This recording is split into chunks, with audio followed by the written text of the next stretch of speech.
الترغیب والترہیب میں حدیث ہے، حافظ منذری علیہ رحمہ نے اس کو لکھا ہے، نبی پاک صلی اللہ علیہ وسلم تشریف فرما تھے۔ ایسے سخت الفاظ نا احادیث میں بڑے کم ملتے ہیں، توجہ ہے میرے دوستوں، اس طرح کے الفاظ احادیث کے اندر ذرا کم ملتے ہیں، تھوڑے ملتے ہیں، لیکن الترغیب والترہیب میں یہ روایت موجود ہے۔ حضرت انس بن مالک رضی اللہ تعالیٰ عنہ سے مروی، فرماتے حضور تشریف فرماتے، ڈھیر سارے صحابہ جلوہ فرماتے، اچانک اللہ کے رسول نے فرمایا، اچانک فرمایا جس کا کوئی رشتہ دار اس سے ناراض ہے یا جس نے اپنے کسی رشتہ دار کو ناراض کیا ہوا ہے وہ اٹھے اور میری محفل سے چلا جائے۔ اتنی بڑی بات رحمت للعالمین نبی نے فرما دی،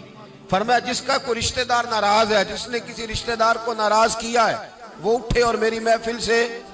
وہ چلا جائے، رخصت ہو جائے۔ ایک صحابی اٹھے، تھوڑی دیر کے بعد واپس آئے تو صحابہ کہتے ہیں ہم نے سوال نہیں کیا لیکن ہماری نظریں سوالی تھی، ہم نے لفظوں سے سوال نہیں کیا لیکن ہماری نظریں سوالی تھی، گویا مجھ سے پوچھنا چاہتے تھے کہ صاحب آپ کہاں گئے، کیوں دیر سے آئے؟ حضور نے جب فرمایا تو صرف آپ ہی اٹھے۔ تو وہ صحابی کہنے لگے میری خالہ مجھ سے ناراض تھی، جب محبوب پاک نے فرمایا نا جس نے کسی کو ناراض کیا وہ نکل جائے، تو میرے دل میں خیال آیا اگر یہاں ہی بیٹھنے کو جگہ نہیں مل رہی پھر دنیا میں ملے گی کہاں، اگر یہی موقع نہیں مل رہا تو کہاں ملے گا؟ تو میں چلا گیا خالہ کے پاس، اسے منا کے راضی کر کے آیا ہوں۔ کہتے جب انہوں نے بتایا تو میرے رسول پاک علیہ السلام نے ریزلٹ اناؤنس کیا، نبی پاک صلی اللہ علیہ وسلم نے وضاحت فرمائی، فرمایا سنو جہاں کوئی رشتے توڑنے والا موجود ہوتا ہے، جہاں کوئی ایک بھی رشتے توڑنے والا موجود ہوتا ہے وہاں اللہ کی رحمت کا نزول نہیں ہوتا، وہاں سے اللہ کی رحمت روٹھ جاتی ہے۔ لہذا میں نے کہا کہ اٹھ کے چلے جاؤ، اس لیے کہ ہم جہاں بیٹھے ہیں وہاں اللہ کی رحمتیں برسیں گی، اور اگر تم رشتے توڑو گے، ہمارے ہاں سب سے پہلی منصوبہ بندی قریبی رشتہ داروں کے بارے میں ہوتی ہے، اور پھر سب سے بڑا مسئلہ یہ ہے کہ ظاہر اللہ تبارک و تعالیٰ کی تقسیم ہے، اگر کسی کو بذریعہ علم تھوڑی فوقیت مل جائے تو باقی سارے رشتہ داروں کو ساری رات ہی جاہل کہتا رہتا ہے، ساری رات، حالانکہ اس سے سوال اگر یہ پوچھا جائے کہ بھائی وہ تو جاہل تھے، تو نے علم دینے میں کیا محنت کی، تو نے ان کے سامنے دین پیش کرنے میں کیا جد و جہد کی؟ میرے رسول پاک صلی اللہ علیہ وسلم تو 23 سال محنت فرماتے رہے،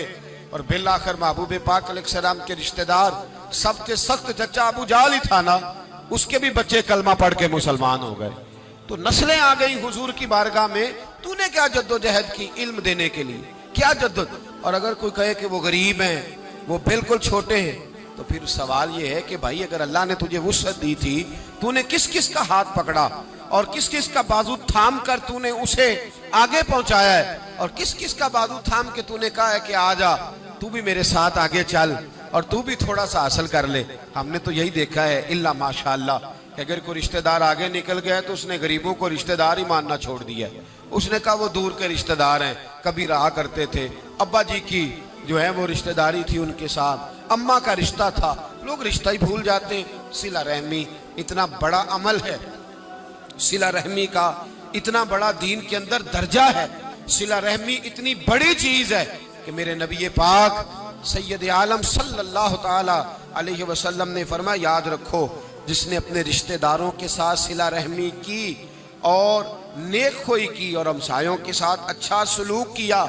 تو سمجھ لو اس نے شہر آباد کرنے میں کردار ادا کیا۔ یہ لوگ آبادی، یہ کام شہروں کو آباد کرے گا، اس کی وجہ سے شہر آباد ہوگا، اس کی وجہ سے بستیاں آباد ہوں گی۔ اور اگر لوگ رشتے توڑیں گے، ناطے توڑیں گے، تعلقات توڑیں گے، ہمارے ہاں تو اب ڈاکٹر آ گئے میدان میں، نئی سے نئی داستان،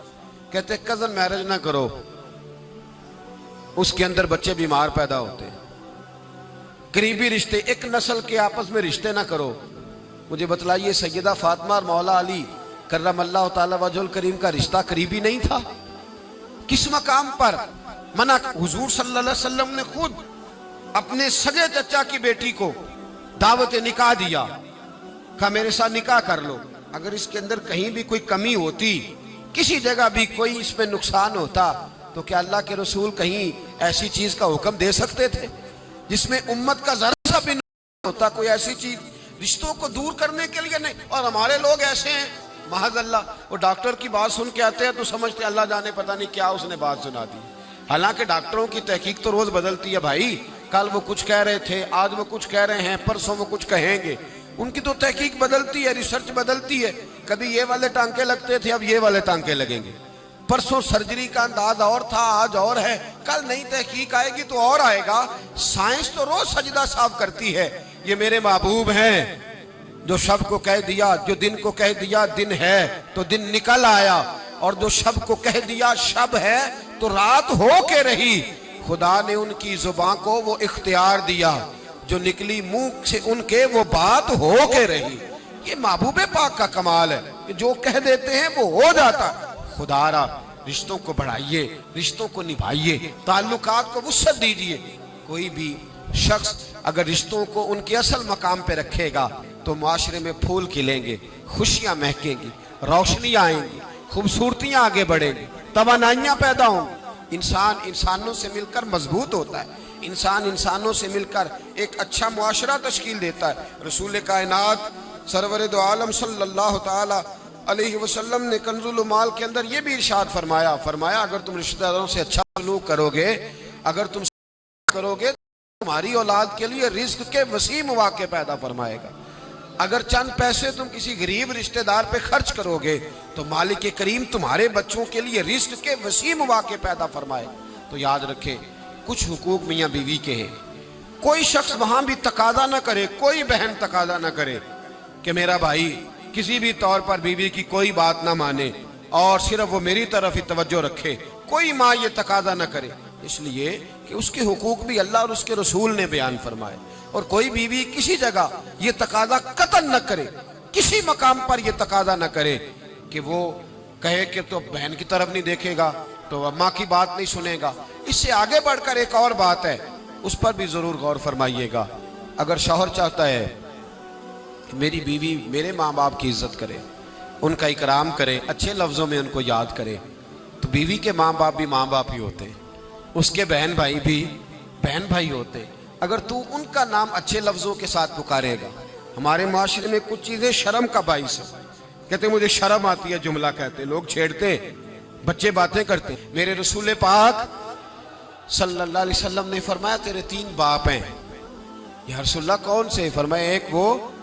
جس نے تجھے جنم دیا، پیدا کیا، جس کی صلب سے تو ہے، اور دوسرا وہ جو تیرا استاد ہے، جو تجھے خیر کی تعلیم دیتا ہے، جس کی وجہ سے تو راہ راست پہ ہے، راہ حق پہ ہے، اور تیسرا فرمایا وہ تیرا باپ ہے جس نے اپنی بیٹی دے کے تجھے بیٹا بنایا ہے، تو اس کے حقوق کا تو نے خیال کرنا۔ یہ کس طرح کی بات ہوئی کہ تو بیوی سے یہ تو تقاضا کرے کہ میں نے آج آ کے دیکھا ہے کہ میری اماں بیٹھی، تم روٹی نہیں پوچھی، اور جب اس کی اماں آئے تو پھر تیرے طور طریقے ہی بدل جائیں، تیرا سٹائل ہی بدل جائے، تو ان کا نام لے تو تیرے لبوں پر طنزیہ ہنسی ہو یا تیرے جملوں کے اندر سخت پن ہو، ایسا نہیں ہونا چاہیے۔ انسان کو ہر رشتے کو اس کی جگہ پہ رکھنا چاہیے، ہر رشتے کو اس کا مقام دینا چاہیے، ہر رشتے کو اس کا وقار دینا چاہیے۔